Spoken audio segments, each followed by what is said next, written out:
But the famine continued to ravage the land of Canaan.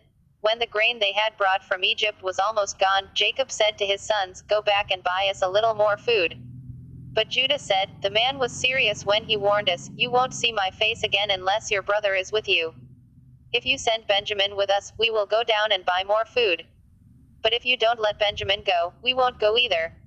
Remember, the man said, 'You won't see my face again unless your brother is with you.'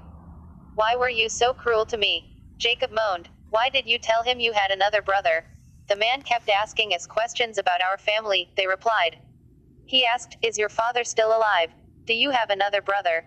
So we answered his questions. How could we know he would say, 'Bring your brother down here'?" Judah said to his father, "Send the boy with me, and we will be on our way. Otherwise we will all die of starvation, and not only we, but you and our little ones. I personally guarantee his safety. You may hold me responsible if I don't bring him back to you.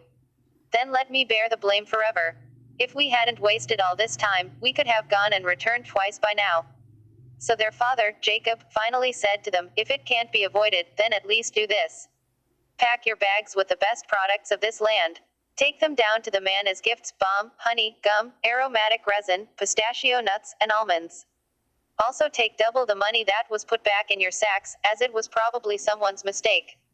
Then take your brother, and go back to the man. May God Almighty give you mercy as you go before the man, so that he will release Simeon and let Benjamin return. But if I must lose my children, so be it." So the men packed Jacob's gifts and double the money and headed off with Benjamin. They finally arrived in Egypt and presented themselves to Joseph.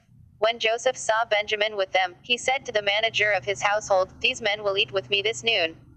Take them inside the palace. Then go slaughter an animal, and prepare a big feast." So the man did as Joseph told him and took them into Joseph's palace. The brothers were terrified when they saw that they were being taken into Joseph's house. "It's because of the money someone put in our sacks last time we were here," they said. "He plans to pretend that we stole it. Then he will seize us, make us slaves, and take our donkeys." The brothers approached the manager of Joseph's household and spoke to him at the entrance to the palace. "Sir," they said, "we came to Egypt once before to buy food. But as we were returning home, we stopped for the night and opened our sacks. Then we discovered that each man's money, the exact amount paid, was in the top of his sack. Here it is, we have brought it back with us. We also have additional money to buy more food. We have no idea who put our money in our sacks." "Relax. Don't be afraid," the household manager told them. "Your God, the God of your father, must have put this treasure into your sacks. I know I received your payment." Then he released Simeon and brought him out to them. The manager then led the men into Joseph's palace. He gave them water to wash their feet and provided food for their donkeys. They were told they would be eating there, so they prepared their gifts for Joseph's arrival at noon.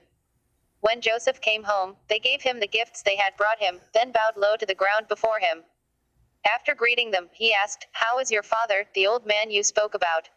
Is he still alive?" "Yes," they replied. "Our father, your servant, is alive and well." And they bowed low again. Then Joseph looked at his brother Benjamin, the son of his own mother. "Is this your youngest brother, the one you told me about?" Joseph asked. "May God be gracious to you, my son." Then Joseph hurried from the room because he was overcome with emotion for his brother. He went into his private room, where he broke down and wept.